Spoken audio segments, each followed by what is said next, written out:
Bem-vindas, bem-vindos de volta. Tudo bom com vocês? Que bom ter você aqui na segunda aula. Isso significa que você sobreviveu à primeira. Então, como é que foi para você esse primeiro massacre astrológico, com essa primeira aula, com tanto conteúdo, com tanta profundidade? Eu queria contar com um comentário de você que está assistindo esse vídeo aqui embaixo. Me conta o que você achou da primeira aula, quais foram as principais dúvidas, quais foram as principais descobertas que essa primeira aula trouxe para você. E hoje a gente vai dar continuidade a tudo que a gente começou ontem, já que agora vocês conseguem ter uma ideia do que são essas energias, como eu disse para vocês ontem. Os signos, eles são a base de toda a astrologia e hoje a gente vai dar sequência com os planetas e as casas astrológicas. Então, acho que a gente pode usar os comentários aqui embaixo não só para que vocês deixem as dúvidas, para que vocês coloquem o que vocês estão achando, mas também para que de alguma maneira a gente possa interagir mais, para que de repente a sua dúvida é a dúvida de outra pessoa, ou que você sentiu também é o que a outra pessoa sentiu, e assim a gente consegue criar uma rede de apoio mesmo, para que a gente use, comece a usar agora juntos, com mais profundidade, todas essas informações. Então, vamos embora, que agora a gente vai falar sobre os planetas e as casas astrológicas. E afinal, o que são os planetas?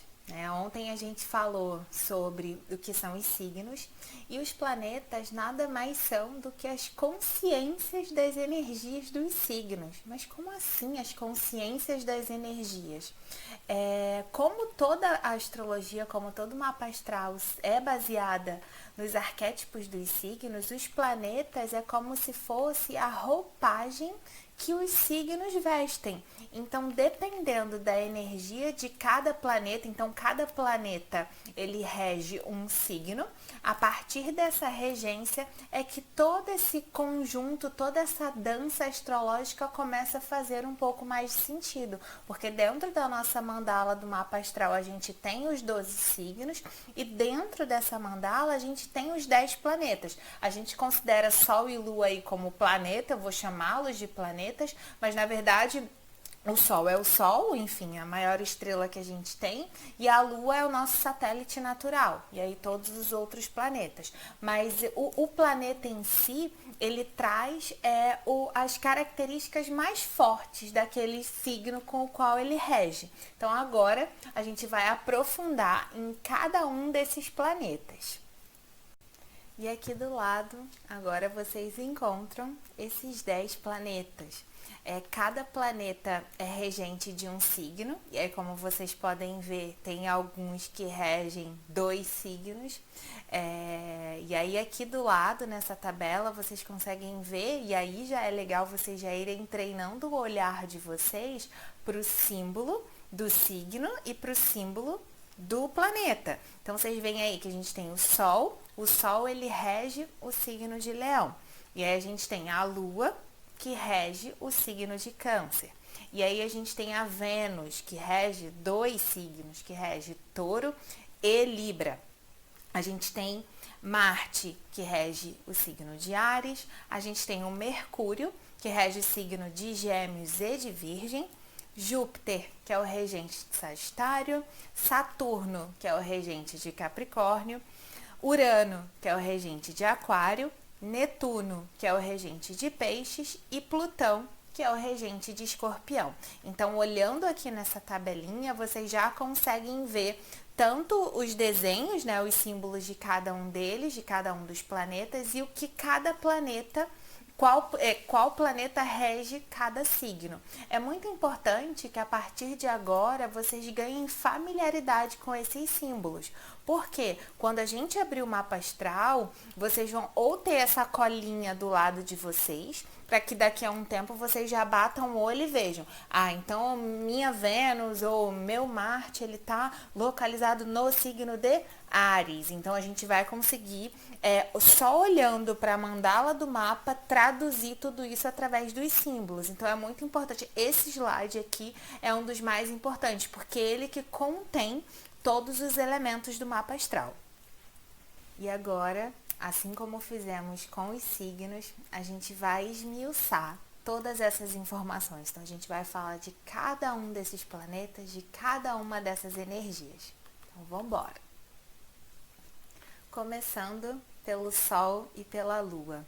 O Sol é o mais famoso, né, que é o nosso signo, então a gente já nasce sabendo o nosso Sol. O Sol, ele é a nossa consciência genuína, ele é a nossa consciência do nosso eu individual, da nossa originalidade, de não existir uma outra pessoa como a gente, somos seres únicos, né? Então o Sol, ele trata da nossa estruturação interna, da nossa verdade, então ele fala muito da consciência do nosso eu totalmente autêntico e totalmente único nesse mundo. E aí a gente tem a Lua, por outro lado, que é a nossa consciência emocional, porque a Lua, ela trata das nossas emoções, do nosso lado afetivo, da maneira como a gente se envolve nas nossas emoções através do nosso coração, através das nossas emoções. Fala muito também da nossa consciência de família, das nossas bases, das nossas raízes, tudo que leva a gente para um lugar mais familiar, mais acolhedor. Essa é a grande essência da Lua. E eu quis trazer para vocês o Sol e a Lua numa mesma explicação, porque o Sol é como se fosse a nossa consciência racional, a nossa consciência do aqui, do agora, da nossa estruturação material, de tudo que a gente consegue estruturar nessa vida. E a nossa Lua é como se fosse todo o nosso lado emocional, toda a nossa subjetividade, todo o nosso lado mais emotivo, intuitivo, porque esses dois pontos no nosso mapa, Sol e Lua, eles são complementares, porque um não consegue viver plenamente sem o outro. Então é muito interessante a gente encontrar a harmonia entre o nosso Sol e a nossa Lua, porque eles são dois pontos muito importantes dentro do nosso mapa astral. Então, olhando para o mapa, vocês já conseguem identificar aonde vocês têm o Sol, porque aí o Sol acho que todo mundo já sabe, né? A não ser aquelas pessoas que nascem na divisa de um signo para o outro. Então é muito importante o horário do nascimento. A gente vai falar sobre isso na próxima aula. Mas então, independente disso, o Sol ele acaba sendo mais famoso. E sabendo onde está a Lua, você já consegue traçar mais ou menos um perfil. A gente já consegue aprofundar um pouco mais. Então, como que eu desenvolvo a minha consciência genuína? De que maneira eu entro em contato com a minha verdade? E aí a gente está olhando para esse Sol. E de que maneira eu entro em contato com o meu lado emocional, com a minha intuição, com a minha sensibilidade? Isso tudo vai vir das características do signo aonde esses planetas vão estar posicionados. E aí que começa a brincadeira da interpretação, porque o Sol, apesar de ser o regente do signo de Leão, e a Lua, apesar de ser o regente do signo de Câncer, não em todos os mapas eles estão em vários posicionamentos diferentes. Então, por exemplo, eu tenho o meu Sol em Virgem e a minha Lua em Áries. Então, toda essa energia afetiva e emocional eu interpreto com as características do signo de Áries, e o Sol eu interpreto com todas as características do signo de Virgem. Então é legal vocês já olharem isso dentro do mapa astral de vocês, encontrando lá onde está a luazinha, em qual signo ela está, e o Sol em qual signo ela está. E agora a gente vai dar sequência para os próximos planetas. Agora a gente traz o par do nosso mapa astral, o nosso lado feminino e o nosso lado masculino. A Vênus, que trata de toda essa nossa afetividade, de toda essa nossa consciência amorosa, e Marte, que traz essa nossa consciência de autonomia. É como se fosse yin e yang, céu e terra, é tudo que entra nessa polaridade de masculino e feminino. O primeiro deles é a Vênus. A Vênus, ela rege 2 signos, então ela rege o signo de Touro e o signo de Libra. Touro, que traz todo esse lado estável, seguro, amoroso, estético e Libra, que traz todo esse lado da beleza, da sensibilidade, da amorosidade, da harmonia. Então, é um conjunto, né, dos dois signos que trazem essa roupagem incrível para essa Vênus, que trata do nosso lado mais amoroso. Nada que fuja, né? Então a Vênus, ela trata do nosso lado amoroso, né, da nossa consciência afetiva. A Lua, a gente fala das nossas emoções. Apesar de emoção e afetividade estarem muito vinculadas, a Lua, ela trata muito da nossa intuição, da nossa conexão emocional. E a Vênus, ela trata exclusivamente da maneira como a gente se envolve afetivamente nas situações. Tanto para trazer essa segurança e de que maneira a gente aprecia a beleza e as coisas mais afetivas da vida. Então, é o nosso lado feminino dentro do nosso mapa astral. E aí, do outro lado, a gente tem Marte, que é o que rege a nossa autonomia. Pela mitologia grega, eu acabei não quis entrar nesse curso, porque senão ele ficaria gigantesco. Mas ele é o deus da guerra, é super conhecido como deus da guerra. Inclusive, estamos num ano de Marte, sendo regido por essa energia de toda a nossa luta, né, de toda a nossa força, do nosso guerreiro interno. E o Marte no nosso mapa, ele representa a nossa consciência de independência. É onde eu vou para a luta, é onde as coisas acontecem no nosso mapa. É onde eu tenho a energia de, meu Deus, eu sou empreendedora da minha vida e não necessariamente empreender no sentido de negócio, mas de fazer as coisas acontecerem, de fazerem as coisas se movimentarem dentro da nossa vida. Então, o Marte, ele traz essa energia masculina, esse lado da força da gente enfrentar os desafios da vida, da nossa coragem, da gente ser destemida diante das situações, porque dentro, né, de todos os desafios que a gente tem dentro do nosso mapa, dentro da nossa vida como um todo, é dentro das características de Marte que a gente consegue apoio e sustento energético para enfrentar com bravura mesmo tudo que acontece na nossa vida. Então esse par aí, Vênus e Marte, eles são um conjunto de energias também complementares, assim como o Sol e a Lua. A gente precisa entender muito bem em qual signo a gente tem esses dois planetas dentro do nosso mapa, porque eles dizem muito a maneira, primeiro, como a gente ama e a maneira como a gente vai à luta nessa vida. Então é muito importante observar as características dos signos, aonde esses dois planetas estão posicionados no nosso mapa, para que a gente possa entender como que a gente usa essas características desses dois planetas a nosso favor. E agora a gente está aqui diante de Júpiter e Mercúrio. Júpiter, ele é regente de Sagitário, e toda a energia de Júpiter, ela traz muita alegria, muita felicidade, muita prosperidade, muita abundância. Aonde a gente tem o nosso Júpiter no nosso mapa, é onde a gente expande, é onde a gente tem a capacidade de fazer acontecer de uma maneira muito próspera, onde a gente tem muita fé, é a maneira também como a gente desenvolve a nossa alegria, como a gente desenvolve a nossa fé, como a gente faz as coisas acontecerem confiando que tudo vai dar certo. Então, aonde a gente tem o Júpiter no nosso mapa, é onde a gente identifica, primeiro, um ponto de abundância, um ponto de prosperidade e também características de como que a gente desenvolve isso na nossa vida, de que maneira, como que eu consigo trazer essa consciência de abundância e de expansão através das características às quais esse Júpiter está posicionado dentro do nosso mapa.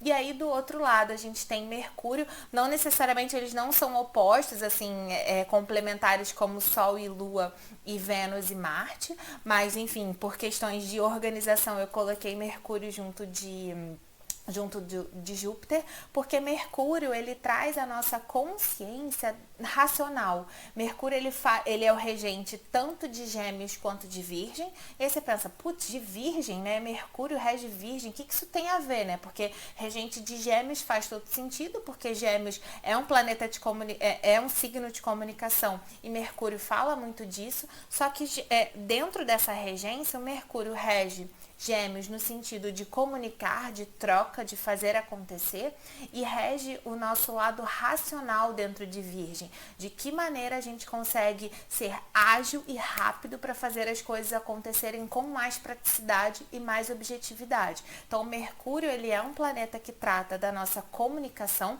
é um planeta que a gente sente muito forte qualquer tipo de alteração dele no céu, porque ele atinge diretamente a nossa fluidez, a nossa troca, a maneira como as coisas acontecem na vida, tanto que ficou super famoso de uns tempos para cá, Mercúrio retrógrado, porque sempre que ele entra nesse fluxo aí de retrogradação, meu Deus, a gente começa a sentir tudo acontecer, mas de alguma maneira é um convite também para a gente repensar de que maneira a gente vem trocando, de que maneira a gente vem trazendo a fluidez para a nossa vida.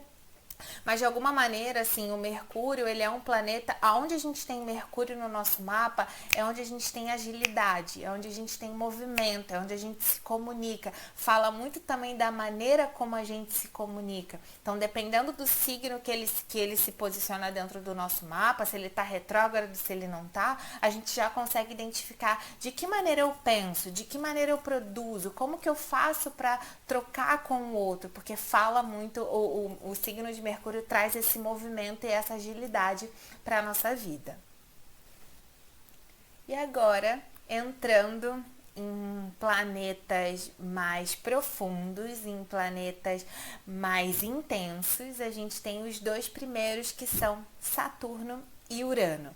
Saturno, ele rege Capricórnio, Urano, ele rege o signo de Aquário, e Saturno no nosso mapa representa a nossa maturidade, representa a nossa responsabilidade, representa o nosso pé no chão, toda a nossa seriedade. O Saturno, ele existe dentro do nosso mapa para mostrar pra gente que a vida precisa do nosso foco, precisa do nosso crescimento. O Saturno, ele é muito mal compreendido e todo mundo fala, meu Deus, o retorno de Saturno, porque ele quando chega, ele chega trazendo um monte de coisa errada, fazendo um monte de coisa errada acontecer, tudo dá errado, sendo que na verdade as coisas só dão errado quando a gente não se desenvolve o suficiente para enxergar que tudo é aprendizado.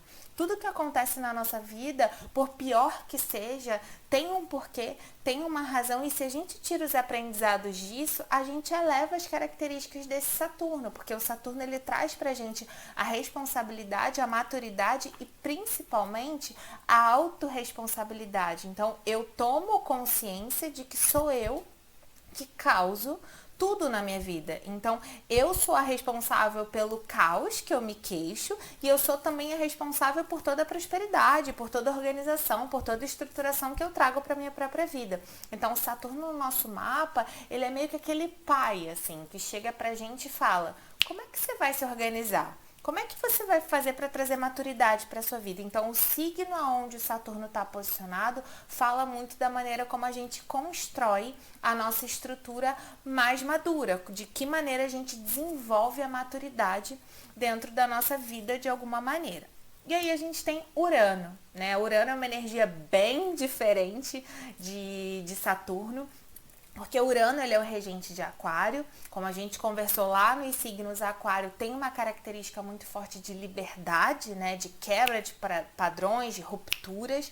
Então, Urano, no nosso mapa, ele trata da nossa irreverência, ele trata da nossa necessidade de sermos livres e de sermos autênticos dentro dessa nossa liberdade. Então, é não tentar me encaixar num padrão, mas ser exatamente quem eu sou e a partir disso ser livre, não ter medo de ser quem eu sou. Então, o Urano, ele traz pra gente uma necessidade de autenticidade, de originalidade, um quesinho de rebeldia, um quesinho também de intolerância, de impaciência, porque o Urano, ele quer que as coisas aconteçam, mas ele quer que as coisas aconteçam rápido. Então, o Urano no nosso mapa astral, o signo onde ele está posicionado também, fala muito de que maneira eu anseio as coisas na minha vida, de que maneira eu trago liberdade para que a minha vida ganhe fluidez. Então, é um par aí bem interessante, Saturno e Urano, porque o Saturno é aquele pai que vai estar ali no teu pé, te cobrando para você fazer acontecer, fazer direito, fazer organizado,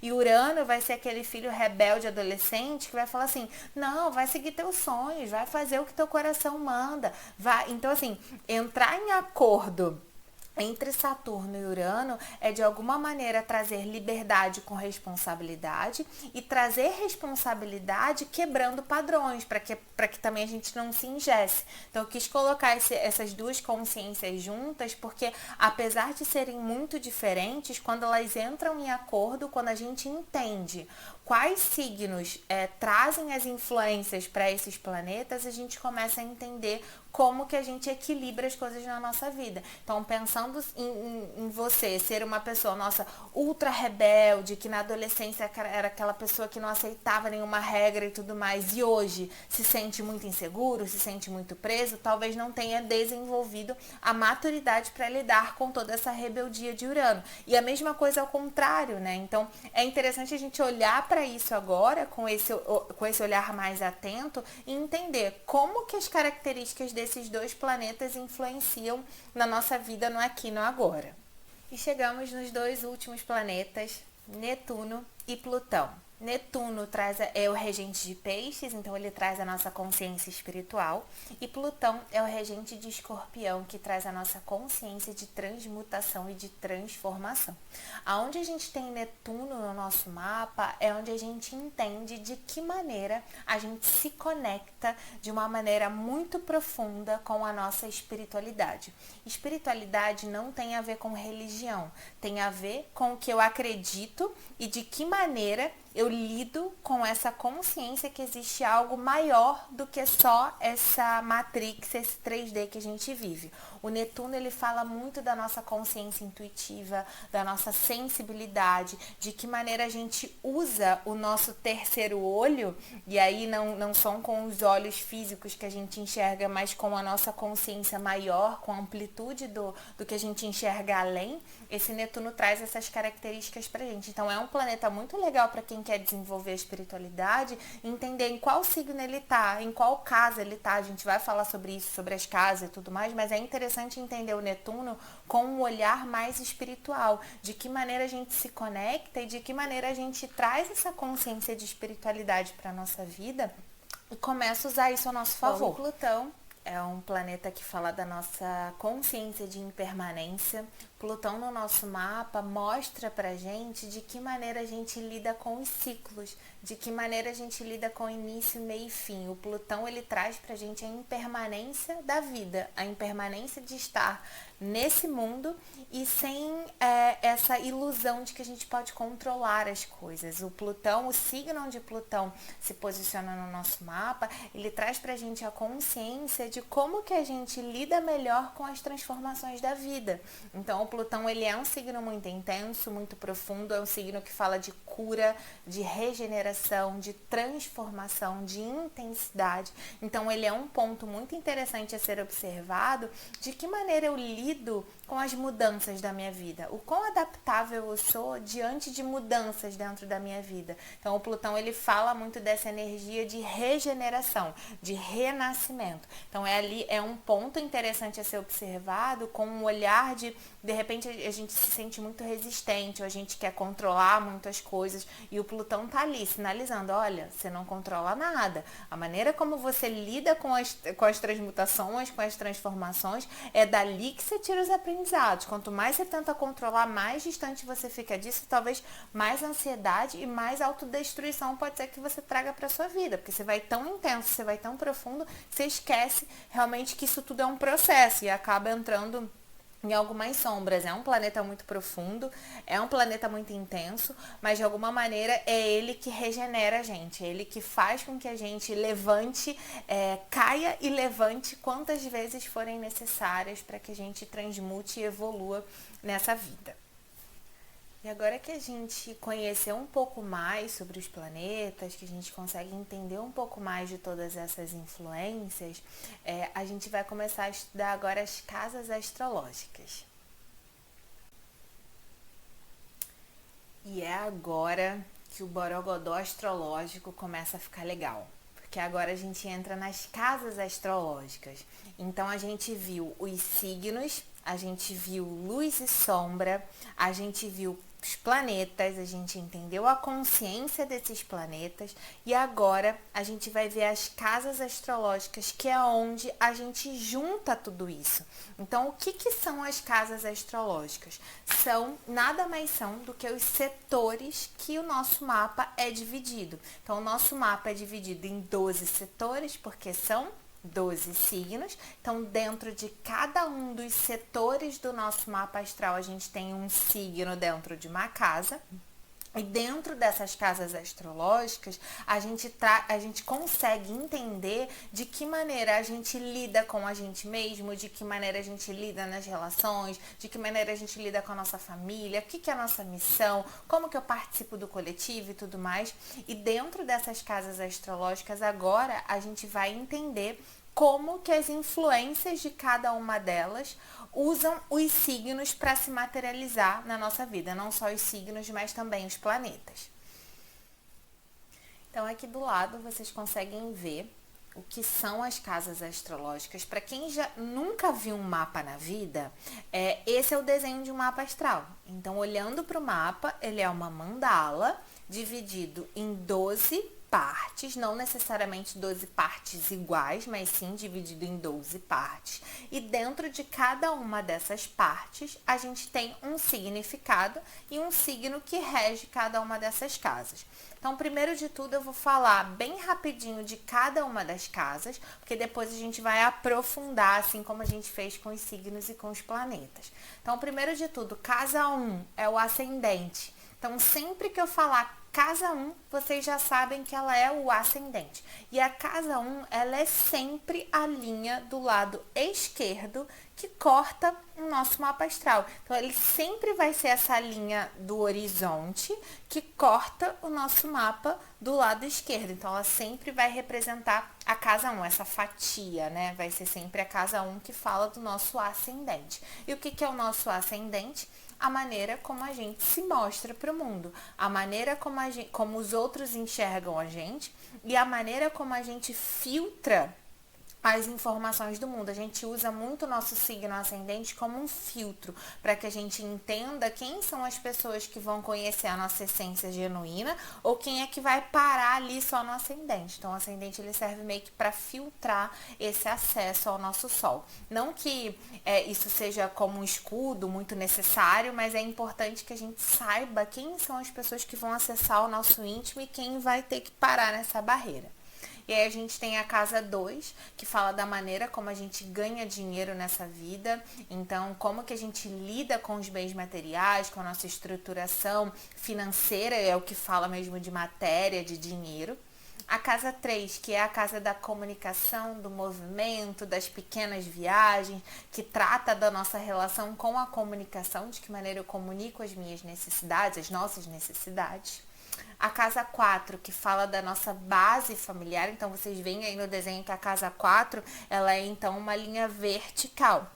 Então, a casa 4 vai ser sempre essa linha que corta no fundo do nosso mapa. Então, ela é também conhecida como fundo do céu. E ela trata das nossas raízes, das nossas bases. Então, imaginando que essa mandala é uma árvore, a casa 4 são as raízes, para que essa árvore tenha estrutura. Então, é ali que a gente fala da relação com a nossa família, de que maneira a gente lida com a nossa família, como que toda essa base familiar estrutura a gente para que as coisas cresçam na nossa vida.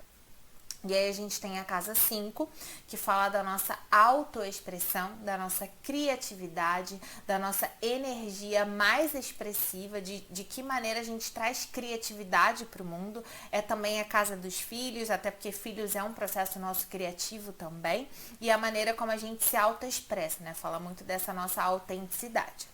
A casa 6 é a casa do trabalho, então o nosso trabalho físico, né? De que maneira eu sou útil para esse mundo. A casa 6 fala muito de que maneira a gente quer servir para esse mundo. A casa 7, que eu acho que é 90% das minhas sessões, é o que todo mundo quer saber, é a casa dos relacionamentos sérios. Então a casa 7 ela já entra nessa linha horizontal, só que o ascendente é para a esquerda e o descendente é para o lado direito. Então o descendente, ela é a casa 7, a casa dos relacionamentos sérios, dos casamentos, das parcerias de negócio, de que maneira a gente estabelece isso na nossa vida. A casa 8, ela é a casa das transformações, ela é a casa da maneira como a gente lida com as mudanças na nossa vida, de que maneira a gente se conecta com os processos de início, meio e fim. É uma casa bem complexa, bem misteriosa, a gente vai falar sobre ela, mas é ali que a gente entende a transitoriedade da vida. A casa 9 é a casa da nossa expansão de consciência, é a casa que fala de que maneira eu quero crescer, de que maneira eu me expando nessa vida. Fala muito das grandes viagens, das faculdades, dos mestrados, dos grandes estudos, como que a gente se conecta com toda essa nossa expansão. E aí a gente tem a casa 10, que é o famoso meio do céu. Se você ainda não ouviu o meio do céu, me aguardem, porque a próxima aula, o que vocês mais vão ouvir nessa vida é meio do céu, é fundo do céu, é ascendente, porque o meio do céu, ele é a nossa missão nessa vida. O que, que a gente veio fazer aqui? Para que eu vim, né? Quem sou eu nessa vida? Então, esse meio do céu, e aí fazendo o paralelo lá com o fundo do céu, ele é, o fundo do céu trata da base, o meio do céu é como se fosse a copa da árvore. Então, é ali que tudo acontece, é ali que é o ponto mais alto do nosso mapa astral é o meio do céu. Então é ali que a gente faz a nossa luz brilhar na nossa máxima potência. A casa 11 é a casa do coletivo, né? De que maneira a gente lida com o coletivo, de que maneira a gente se solidariza com a dor do outro. Então a gente começa a entender que não tem só o nosso umbigo, tem o umbigo do outro e vários outros umbigos. Então de que maneira a gente lida com o coletivo, com a nossa solidariedade de uma maneira geral, é a casa dos amigos também. E a casa 12 é a casa do nosso trabalho espiritual, que fala da nossa espiritualidade, de que maneira a gente se conecta com a nossa intuição, de que maneira a gente sai desse plano físico, racional e se conecta com algo que é muito maior. É uma casa também que eu amo de paixão. Então, vocês podem ver que aqui nessa mandala eu coloco as casas, mas eu coloco signos ali também. E aí que a gente começa a linkar tudo que a gente falou lá na primeira aula, porque cada uma dessas casas, assim como os planetas, elas são regidas por algum signo. Então, por exemplo, a casa 1, ela é regida pela energia de Áries. Áries é o primeiro signo do zodíaco, então é ali que a gente desenvolve a nossa energia para fazer acontecer na vida. Casa 2 é regida por Touro. Touro, ele materializa a energia de Áries, então por isso que a casa 2 fala da nossa estruturação. Casa 3 é a comunicação, é a fluidez, é a troca. Então eu nasço em Áries, eu começo a me estruturar em Touro e em Gêmeos, na casa 3, é onde eu começo a trocar isso com o mundo. É como que eu coloco, como que eu começo a me comunicar com o mundo. Casa 4 tem a energia de Câncer, que é família, que é acolhimento, que é esse lado mais afetivo. Então traz essa energia também para nossa casa 4. Casa 5, ela é regida por Leão. Leão é quem? Rei da selva. Toda a nossa autenticidade. Então trata muito desse nosso processo criativo e da nossa autoexpressão. Casa 6, signo de Virgem, que é o signo da utilidade, né? Então, de que maneira eu resolvo as coisas práticas na nossa vida, como a gente falou lá no início, lá no signo de Virgem, de que maneira eu sou útil nesse mundo. Então, essa casa fala muito disso e traz essa energia de Virgem. Casa 7, traz as energias do signo de Libra. Libra que é a harmonia, a ponderação, a justiça. Libra é regido por Vênus, como a gente já viu, então fala desse encontro dos amantes, de que maneira a gente ama, de que maneira a gente se relaciona com o outro. Então traz essa energia para a casa 7. A casa 8, que é a casa da transitoriedade, é regida pelo signo de Escorpião, que é o signo que fala dos processos de início, meio e fim na nossa vida, de todos os nossos processos de regeneração, de cura, de transformação e tudo mais. A casa 9 é regida pelo signo de Sagitário. Sagitário expande. Casa 9 é onde a gente traz toda a nossa expansão, então traz essa energia para a casa 9 e grandes estudos também, né? Toda essa curiosidade sagitariana.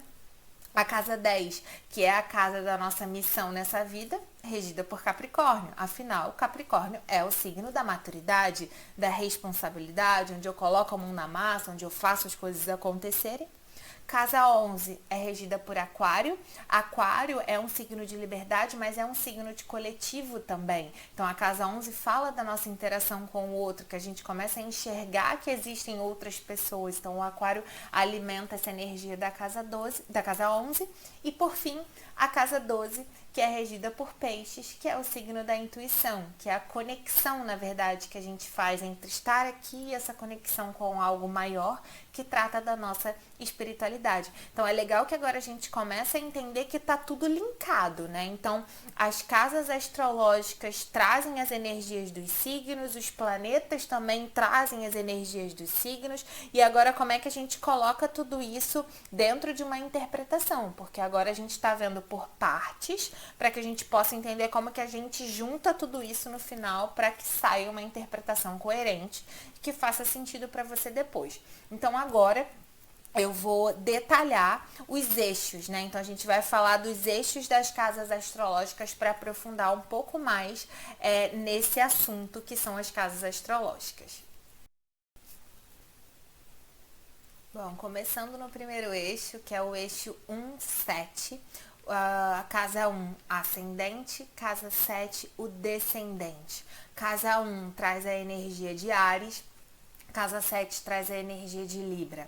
Então, na casa 1, eu entendo que eu consigo agir nessa vida, e na casa 7 é como que eu trago essa ação em parceria com alguém. Então, é o eixo que fala do eu e do outro. Então, na casa 1, eu me entendo como personalidade, eu me entendo como indivíduo, e na casa 7, eu me entendo como indivíduo a partir do encontro com outra pessoa. Então, a partir do momento que eu estabeleço uma relação com outra pessoa, eu continuo tendo o meu eu, mas eu tenho o meu eu junto com outra pessoa. Então, esse é um eixo muito interessante para a gente observar no nosso mapa, porque ele trata do nosso ascendente, de que maneira eu desenvolvo a minha personalidade e de que maneira a minha personalidade impacta também nas minhas relações sérias, né? Como que eu estruturo isso, não só nos relacionamentos sérios, né, entre amantes, entre pessoas que se encontram e casam e tudo mais, mas também em parcerias de negócio, né, que acabam sendo também uma maneira de casamento. Então, a casa 1, que é o ascendente, fala muito desse nosso escudo que a gente cria para proteger a nossa essência e como que a gente interage com o mundo. E é na casa 7 que a gente traz esse acolhimento para o outro. Então, como que a gente integra o outro na nossa vida. E aí agora eu vou trazer uma reflexão para vocês, que vale a pena a gente refletir sobre isso em todas as casas, é que se a casa 1, ela é oposta à casa 7, então a casa 1 vai estar sempre num signo que é oposto complementar à casa 7. E aí a gente pensa, ferrou, né? Porque a pessoa que eu mantenho, que eu reconheço energeticamente para estabelecer um relacionamento sério comigo, tem as características opostas complementares ao meu ascendente. Então, muitas vezes é comum a gente ver, meu Deus, mas eu só me atraio por pessoas que são completamente diferentes de você. E é aí que tá a grande sacada, porque o diferente é o que traz o teu complemento. Então, muitas vezes a gente acaba buscando se identificando com pessoas que são completamente diferentes da gente, mas é justamente isso que a gente precisa desenvolver dentro do nosso eu. Então, é um eixo muito interessante, porque o eu, para que ele tenha toda a sua verdade, toda a sua essência, ele precisa entender essas características que vêm do outro, essa energia que vem do signo oposto complementar, e de que maneira você estabelece uma relação com o outro, garantindo a sua individualidade, todo o seu processo de autenticidade. Então, é um eixo muito interessante para a gente olhar e observar qual signo que eu tenho no ascendente e qual signo que eu tenho lá no descendente, que é o oposto complementar dele. E começa a pensar, normalmente a gente pensa assim, eu não gosto do signo XYZ. Quando você vai ver, é justamente o signo que tá lá, o oposto complementar à tua casa 1, que é o que exatamente você precisa desenvolver. E aí agora eu já tô começando a juntar vários elementos. A gente falou de luz e sombra, que é esses complementos. E agora, como que a gente traduz isso dentro das casas, né? Porque então, se o eu tem uma conexão com o outro e o outro tem uma conexão com o eu, nada melhor do que a gente juntar essas energias. Porque se a gente começa a esticar essa corda, vira um cabo de guerra. A gente começa a se atrair por pessoas que são completamente diferentes e a coisa não anda, porque a gente simplesmente não aceita o outro como é, ou a gente não integra isso dentro da nossa vida. E aí, gente, isso ia dar papo, ó, para uma vida inteira aqui, mas eu acho que é legal a gente trazer essa reflexão para todas as casas, porque agora todos os eixos são em signos opostos complementares. Agora, eixo 2,8. A casa 2 fala da nossa materialidade, dos nossos bens materiais, do dinheiro, né, do que realmente é palpável nessa vida. E a casa 8 fala da impermanência, fala de tudo que acaba, fala de todos os finais, fala que tudo tem um início, meio e fim.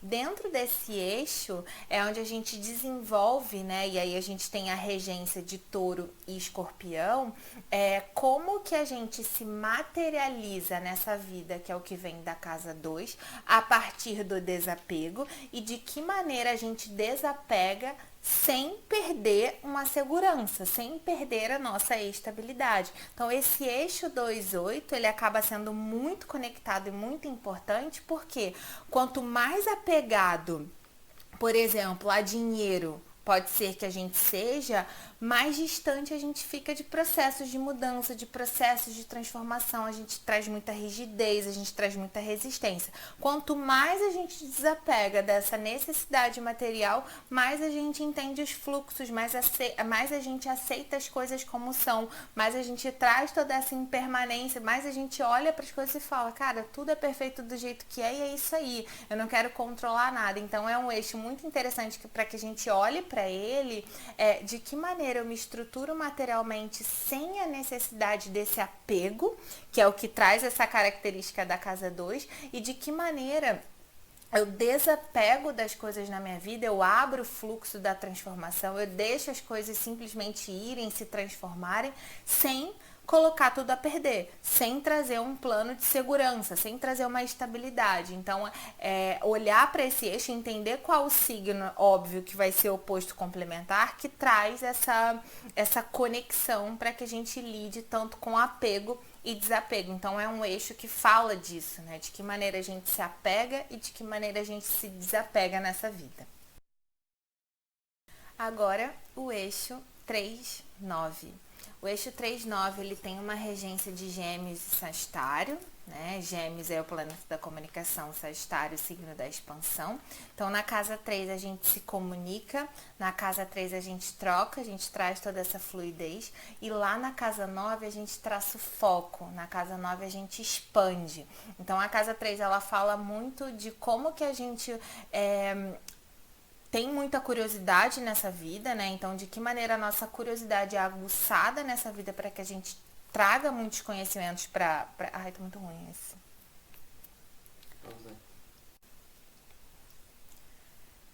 E agora falando do eixo 3,9. O eixo 3,9, ele é o eixo de onde a gente traz a fluidez e expansão para a nossa vida. Na casa 3 a gente comunica as nossas necessidades e na casa 9 a gente expande a nossa consciência.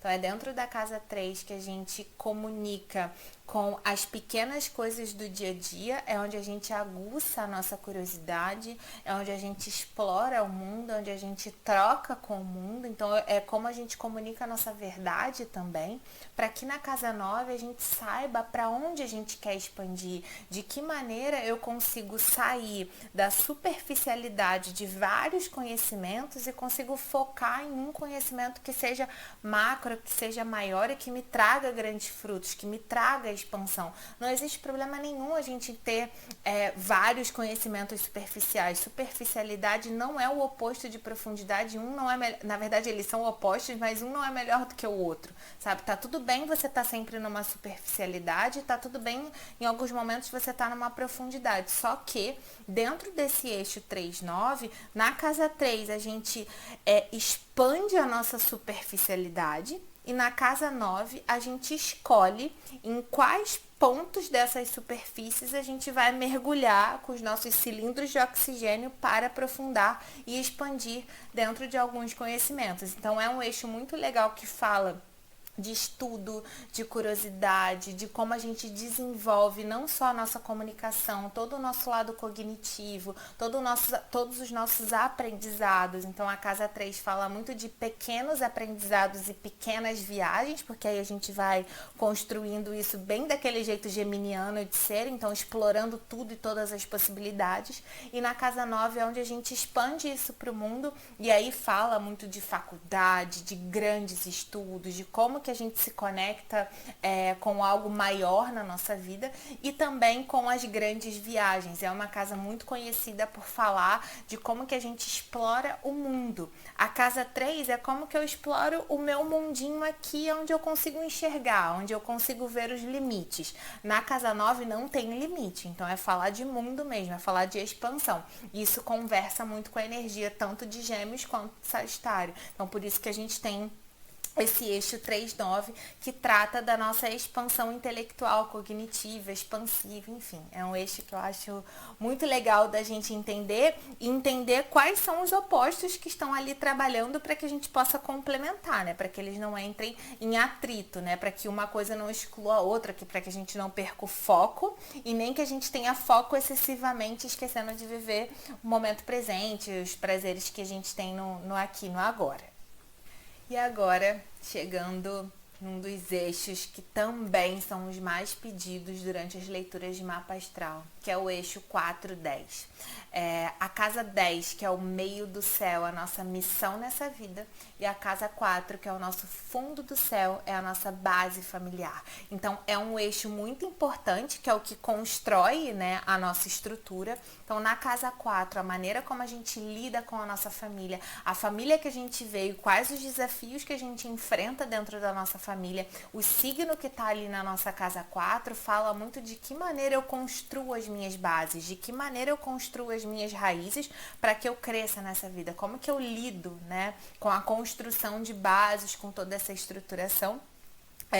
E a casa 10 é a nossa missão, né? O nosso propósito. E tá na moda agora, né? A gente procurar nosso propósito, procurar nossa missão. E para a astrologia, a nossa missão, ela nasce com a gente. A gente já nasce atingindo e buscando e dentro da nossa missão. Não é algo que a gente está fora da gente, está totalmente dentro. E desde o primeiro dia, desde a nossa primeira respiração, a gente já está vivendo essa missão. Então, o signo que traz a nossa, que tem dentro da nossa casa 10, traz pra gente as energias do que eu vim fazer nessa vida.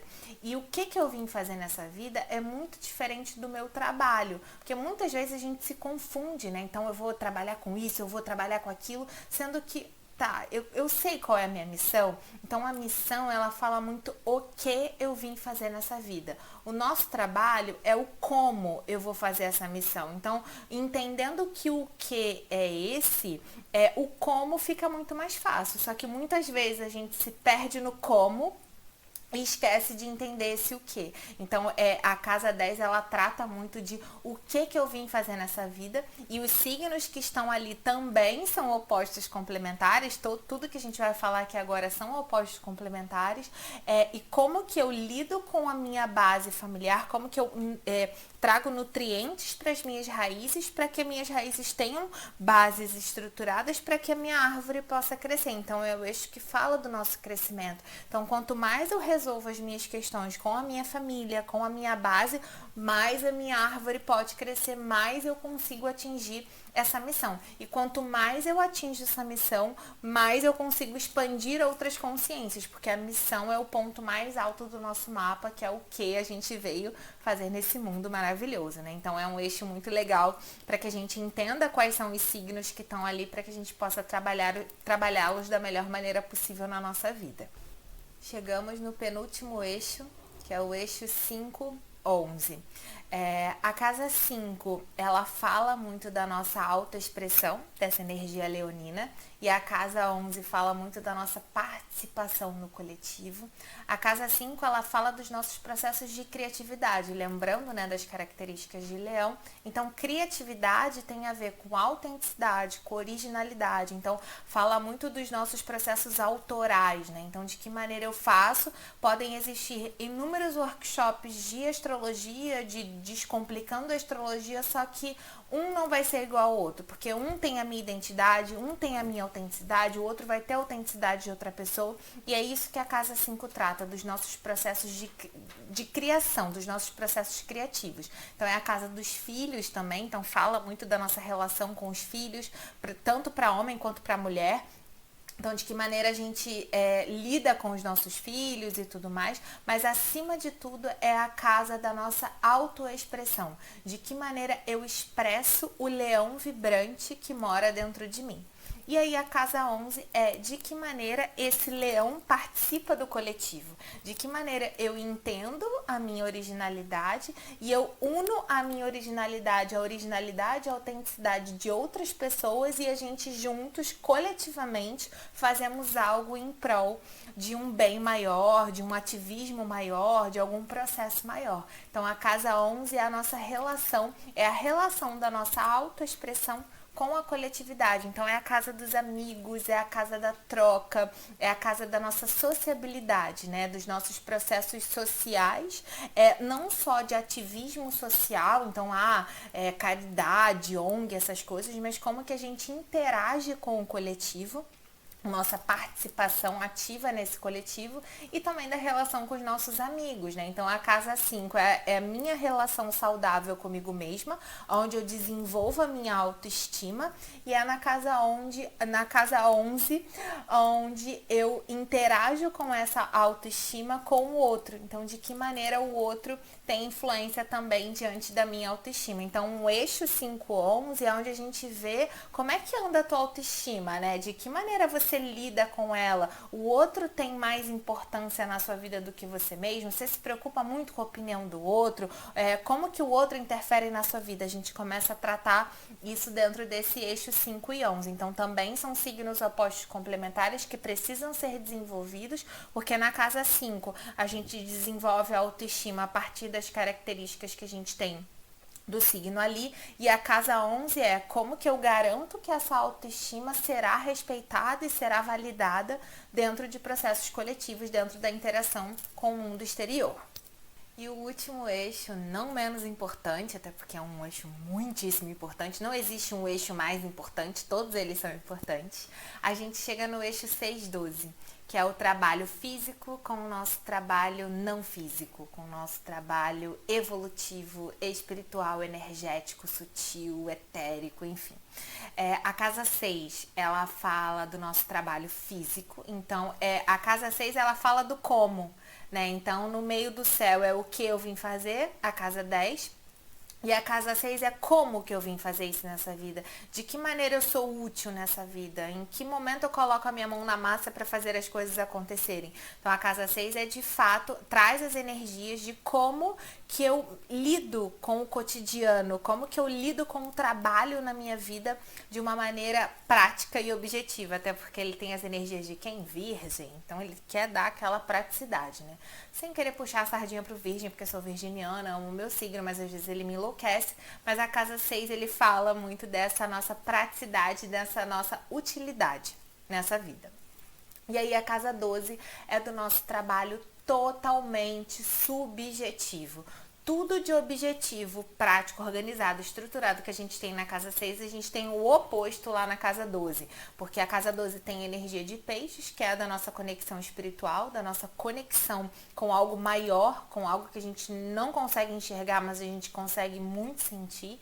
E é ali que mora toda a nossa evolução intuitiva, toda a nossa evolução espiritual. Então, dentro da casa 12 é onde a gente faz as conexões com o nosso psiquismo, com o nosso subconsciente, com as nossas crenças limitantes. É ali que mora todo o trabalho que precisa ser desenvolvido na nossa vida, curado, resolvido, acessado, para que a gente faça trabalhos físicos e estruturados de uma maneira mais consciente, de uma maneira melhor e mais elevada, porque senão a gente acaba virando só executores, esquecendo de sentir as nossas sensações. Eu costumo dizer, e aí é um parêntese muito grande para quem é Theta Healer, para quem trabalha com o Theta Healing, a casa 12 é a casa do Theta Healing.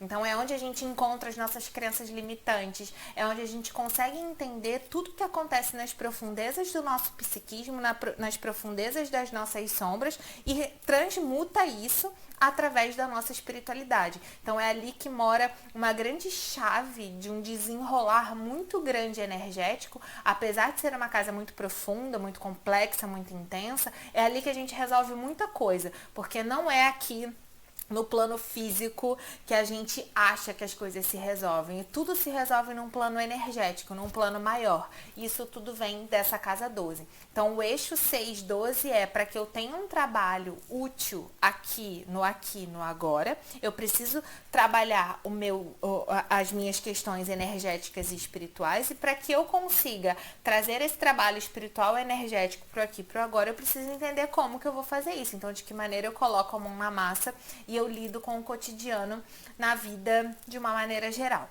A gente acabou agora passando pelos 6 eixos, falamos das 12 casas. Eu sei, é muita informação, eu imagino que a sua cabeça aí do outro lado esteja fervendo, mas eu acho que se você chegou até aqui, você já deu um passo muito grande na sua evolução com a astrologia, porque agora você tem ferramentas de fato, práticas bem virginianas para começar a entender profundamente mais o seu mapa astral. Agora o meu convite é tomem o tempo de vocês para integrar todas essas informações. Não tenham a pretensão de que, meu Deus, eu entendi tudo, agora eu já entendi tudo de mapa astral. Gente, vá com calma, estude cada uma dessas casas, entenda cada uma delas.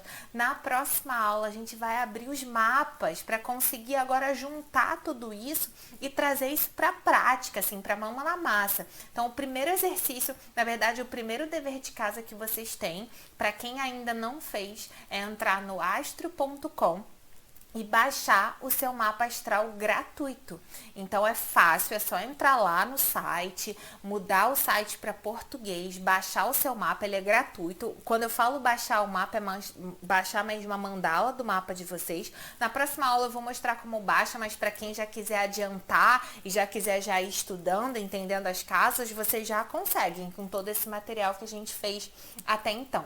E o segundo recado é aqui embaixo tem um campo de comentários. E agora eu quero saber como é que foi esse bombardeio astrológico do lado daí. Então, assim, me contem como é que vocês estão se sentindo, quais estão sendo os grandes desafios. Você imaginou que era tudo isso? Como é que vocês estão? Assim, me contem. Vou querer muito saber o que vocês estão sentindo aqui nos comentários. Se tiverem dúvidas também, vou fazer o meu melhor para responder todas as dúvidas, para que a gente saia desse workshop realmente seguros, que a gente entende, que a gente consegue olhar para o mapa e a gente consegue usar isso a nosso favor. Então, muita gratidão para você que chegou até aqui. É um dia longo, eu sei, porque é muita informação, mas eu garanto que vale muito a pena conhecer todo esse mundo astrológico. Eu sei, é fascinante. Eu sou suspeita para falar, né? Senão não estaria aqui falando para vocês. Mas quanto mais gente puder conhecer, melhor. E amanhã a gente vai falar sobre o mapa astral, então a gente vai entender, eu vou trazer vários exemplos, a gente vai falar sobre tudo, mas antes de mais nada, vá descansar também desse bombardeio astrológico e não esquece de comentar aqui embaixo o que vocês estão achando, tudo que vocês estão achando. Eu quero muito ouvir de vocês. Muito obrigada e até amanhã. Beijo!